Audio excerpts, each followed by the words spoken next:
My name is Ronald Powell. I've been budding trees since 1976. I graduated from college in 1974 with a degree in plant and soil science, and I resolved to always be able to learn the different things about the nursery business so that I wouldn't have to rely totally upon others, and so that's 42 years worth. This particular method, again, is chip budding. Now, we hadn't been doing this but about 30 years. Maybe they did it longer on the West Coast, but we got it from the West Coast here.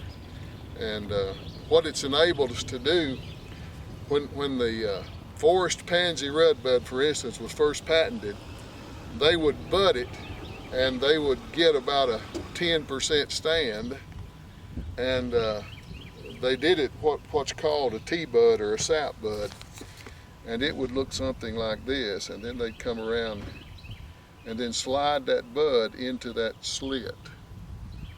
There's a lot of different variations even on this, but they would slide that bud into the slit. I'll even use an illustration here. In fact, there's some things really that hadn't been perfected that might work with this. There's probably not enough sap.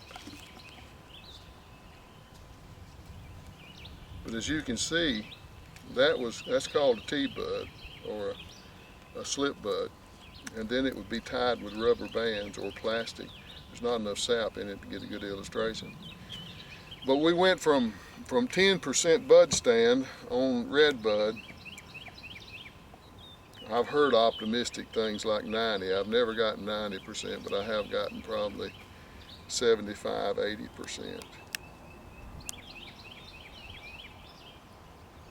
Whereas with the T-bud method, it's usually a rubber band, and the chip bud method is done with plastic. And again, what that plastic does, it in essence creates a greenhouse, and it allows the callus to form from cambium to cambium.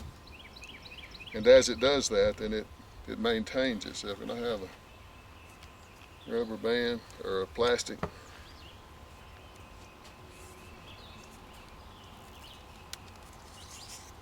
And then we cover the entire bud. One variation of this is to leave the bud out, but I've done it both ways, and I have found that it's just better to leave it completely covered. Now again, 30 days after I do this, I'll come in here and cut the top off halfway, and then in about 4 hours I'll cut it back, because if I cut it all the way down to the bud to force this bud out, then it has a tendency to what we call bleed to death. That is, the sap would run out to the point where the plant would desiccate.